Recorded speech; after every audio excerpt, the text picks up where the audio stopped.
I'm curious for those of you who caught the theme this week, this balancing idea of the wisdom of the body and the mind. Is this a new concept for anyone? Let me know how this, if you heard this, how this is sitting with you. Is this totally foreign, totally new? I know that in a video I did a while back, and I'm going to be referring to that, I talked about there are actually brains, thinking intelligence in our gut and our hearts. So the body does have wisdom. That's what we're going to be talking about integrating today, harmonizing that. Let me know your thoughts as I go about this and what comes up for you. Let me know where you feel you spend most of your time as we're going along. And I'll let you know how this came up. I was chatting with a good friend just last week, and she and I were noticing that we tend to be the type of people that spend a lot of time in our heads. We analyze, we like to really sink our meaty, brainy teeth into situations and process things, all the while disconnecting from what we're actually feeling, because the feels in the body can be so messy and they can be scary and uncontrollable. Whereas on our heads, we can logic that stuff out. It can be very black and white. We can control there. That's where we were spending our time. That's where this whole concept originated. Now, that's just half of us. The other half of us can spend too much time stuck in our bodies. That's those people who naturally I referred to as the tuned in sensitives. These are our nurturers. Gosh, we need you guys in this world. And some of us have a balance of both, and some of us might find that we lean one direction rather than another. Let's tune up our awareness on that and see, where do you spend most of your time? Because spending time in one more than another can be debilitating. We can, in whatever way, not really like the results that we're getting if we're just focused on one or another. Let's break this down a little bit. And as you're listening, let me know, where do you think that you're spending most of your time? Do you spend most of your time stuck in your head? Or can you get stuck in your body? Can you get a little bit down by what you feel? Start to pay attention to this. Where are you spending your time? And let's see if we can offer some ideas for you to equalize it a little bit and get a balance, get a harmony, integrate. What are some pros of spending time in either? Pop those in the comments as you think of them. What are some pros to spending time in your head? What advantages do we have from the intellectual side? There are always advantages. And this is where we can plan, where we can really process things out. This is where we do our best analyzing and figuring things out. I mean, our brains, hey, we can't function without them. So pop in what you notice about the advantages that we get from using the intelligence of our minds. Just one. How about some pros of body intelligence? If this is a new concept. Body intelligence, in one theory, is a lot of where we process our emotions. Our emotions can live, reside, feel in our bodies. When we have fear, we can tense up. When we have anger, we can feel heat. When we feel loving emotions, we can feel this openness, this warmth, this comfort. There's a body feeling and association with our emotions. So those are some of the pros, that connectedness to the world around us, to other people. That's some pros from being in our bodies.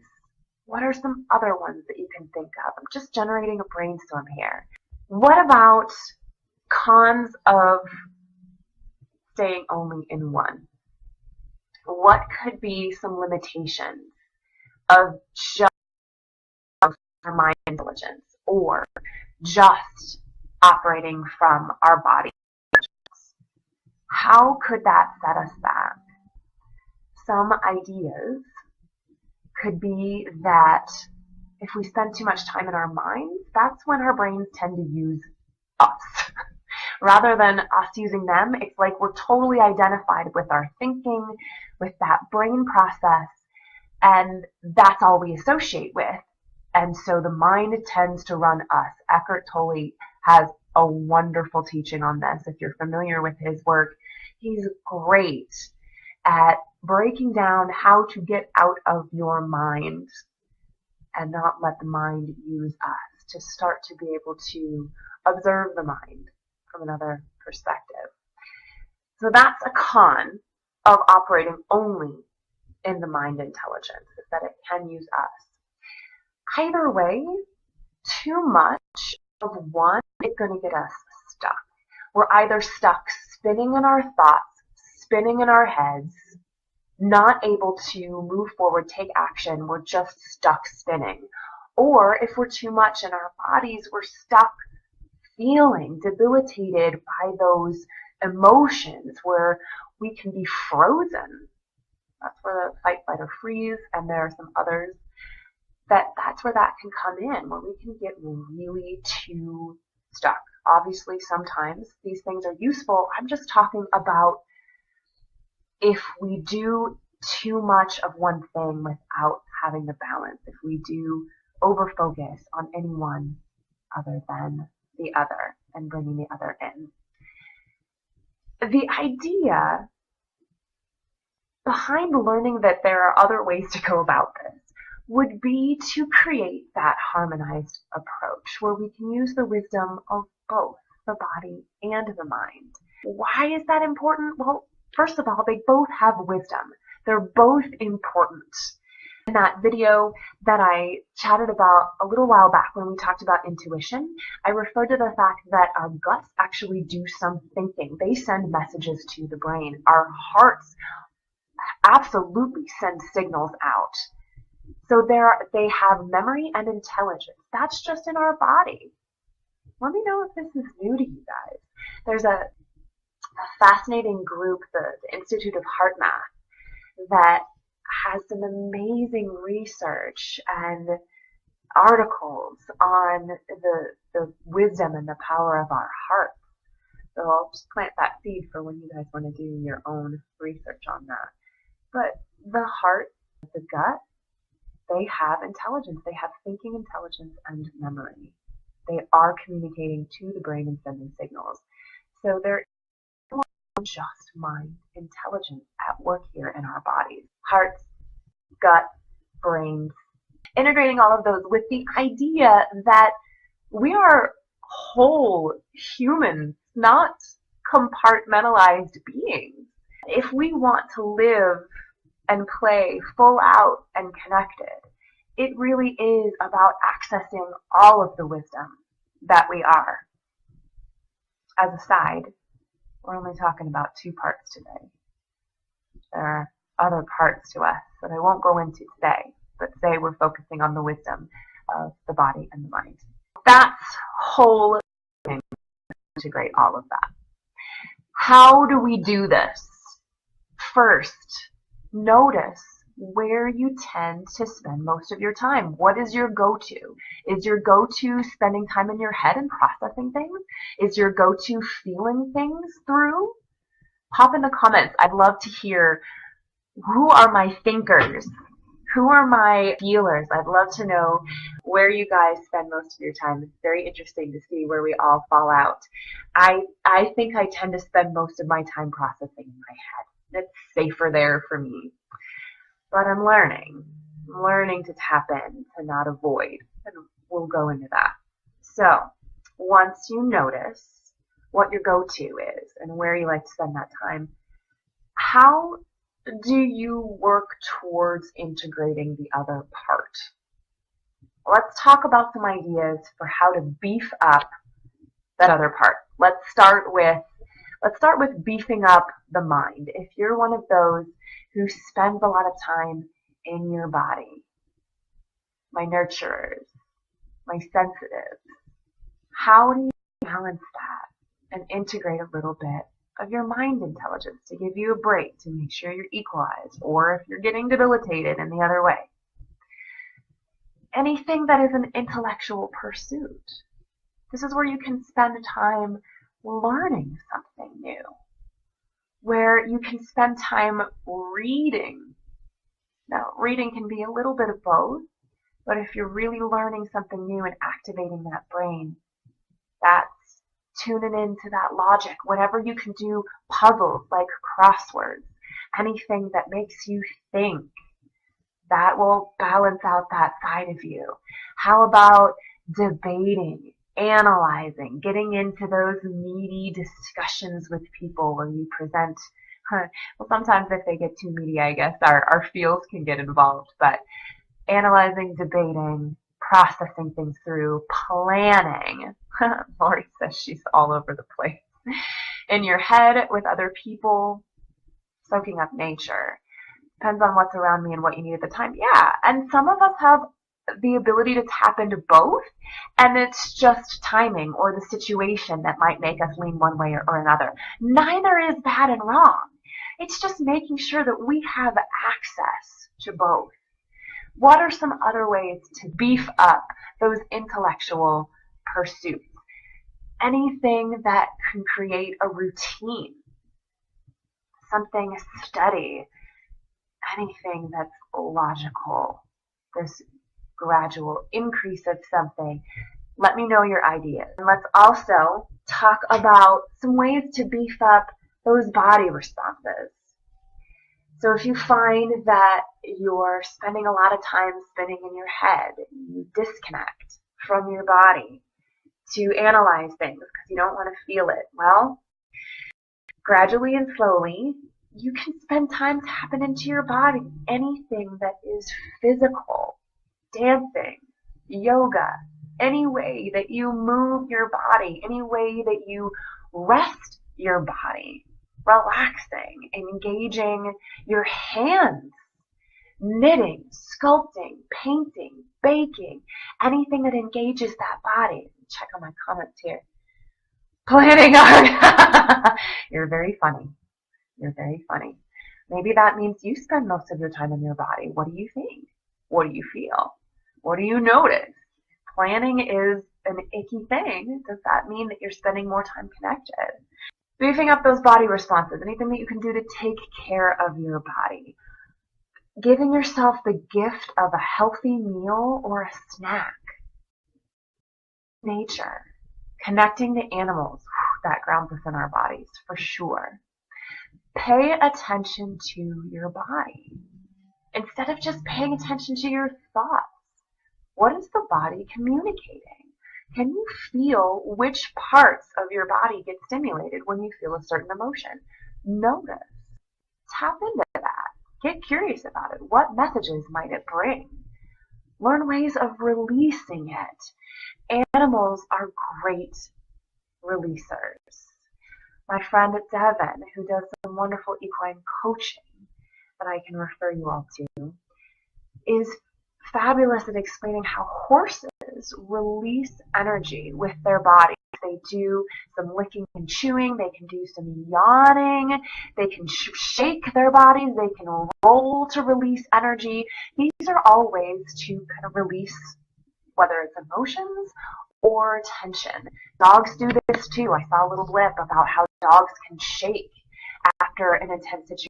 We're referring to dog bites, but I'm sure there are other ways in which you've seen animals shake, release, process these things. Coloring, yes.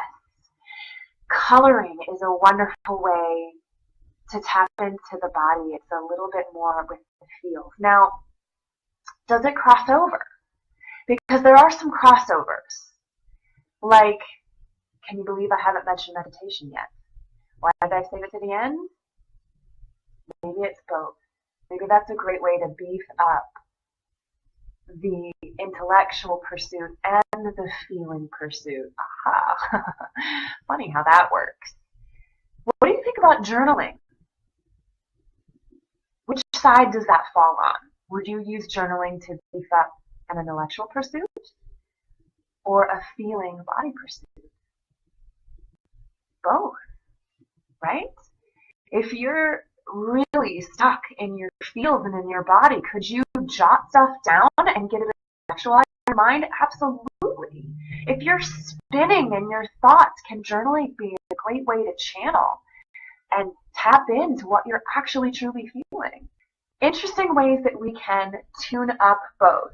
And then what do you do if you really find you're in that stuck place? Well, go back to the earlier lists. Make your own list. Here are things that I can do to tap into my body when I need it. Here are things I can do to tap into my mind when I need it, when I need that balance.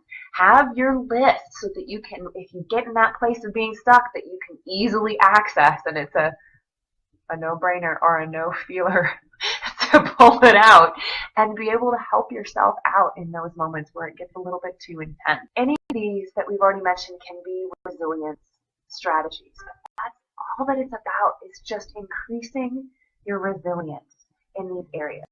What strategies can you come up with to increase your resilience and balancing both?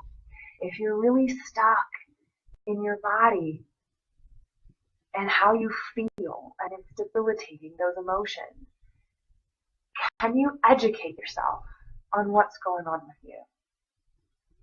There's tapping into the intellectual side. What can you learn about what you're feeling? What routines can you give yourself to just move through if you're feeling debilitated, stuck in your body, in your emotions? What baby steps can you take? What process can you create little by little? Allow it out. Yeah, sometimes we just gotta feel that stuff. We do. Allow it to be real. Accept it. Give yourself some compassion around what you're feeling. Talk about that a lot. Don't numb it out. And this is a practice, okay? You might not be able to, if you've got a habit of numbing your emotions, you might not be able to go immediately towards feeling them all. That's a lot. That's pretty overwhelming. That'll get you back in the same stuck body place. But a little bit at a time, with practice, you can start to recognize these emotions, not make them wrong. Learn to heed the messages that they're bringing and release them. Shake them off, just like the animals do, in whatever way you need to. Release them. Question your assumptions. That's a great way to get yourself out of that frozen body stuck feeling. Question your assumptions. That'll get you back into your brain, thinking about it. Dial down your expectations a little bit. Can you cut yourself some slack? Don't be so hard on yourself. Know that this stuff is temporary, that you can move through. Would love to hear your ideas. What about if you are stuck spinning in your head? This is like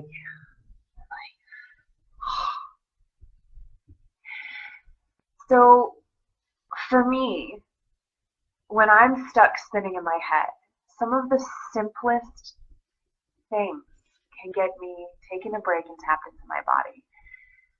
One of my biggest go-tos is just put a hand over my heart and connect to my breathing. It's crazy, guys. Connect to that body. What am I feeling? Just that physical presence of putting my hand over my heart can stop me from spinning in my thoughts. Taking a breath immediately has the ability to soften us just that little bit. Further deep breaths, absolutely, to tap us into our bodies when we're spinning in our head. Having a good cry. Okay, so yeah, that's the tough thing, right? That's why some of us spin in our heads and disconnect from our bodies, because we don't want to go there. We don't want to go to that big cry. But the times in which you have, don't you feel better? And if you're not able to let yourself go yet, consider a little bit at a time, at least just acknowledging that you want to rant and rave and throw a tantrum. That's a very body response.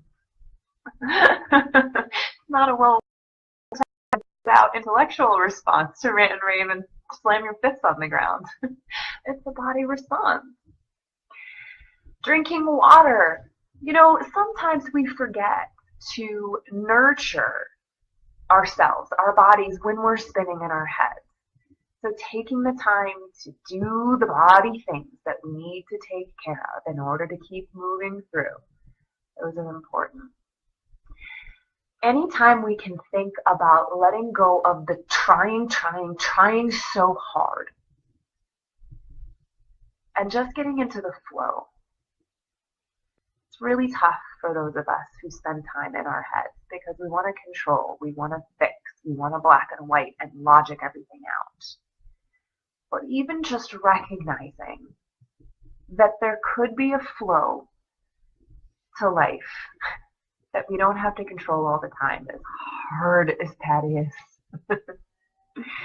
Even just the awareness that some other side exists can start to shift us out of that. Getting present. I'm sure a lot of you know that Lao Tzu quote, if you are depressed, you're living in the past. If you're anxious, you're living in the future. If you're at peace, you're living in the present. I think I got that. I don't know if that was 100% perfect verbatim. Anything that we can do to get in the present moment, connected to the now, which it lives in our bodies, that can get us out of spinning out of our heads. Thoughts on this? Is it tracking? Let me know what you're thinking, what you're feeling as we're talking about this and moving through this. And I'm almost done. I'm almost done here. I wanted to close with a little bit of a charge. Now that this conversation is in your awareness, maybe this is new, maybe you've heard this before, but this is a reminder. Maybe you've learned something to add a deeper level to this conversation that you've known about already. What do you do with it now? Well, what if you just get curious with it a little bit over the next week? Just a week at a time. Can you get curious? Be compassionate when you're learning something new. No judgment, but just think of it as an experiment. Your life is your very own laboratory. And if you meet it with compassion and curiosity and non-judgment, you can start to just gather this information and start to observe, oh, I'm living from my body here. That it either is working for me or it isn't working for me. I'm spending too much time in my head. It's not working for me right now. But it sure was great when I did this. It really helped me in this situation when I was in my head there. Your discoveries will bring you closer to harmonizing the wisdom of both, the body and the mind. And that is our access to happiness. To operate from this whole processing, all of the wisdom that we have access to. And I'll close with this thought that learning new things is an intellectual pursuit. Okay. But living it is embodying it. Can't hear how it shows up for you, and do this again soon. Bye.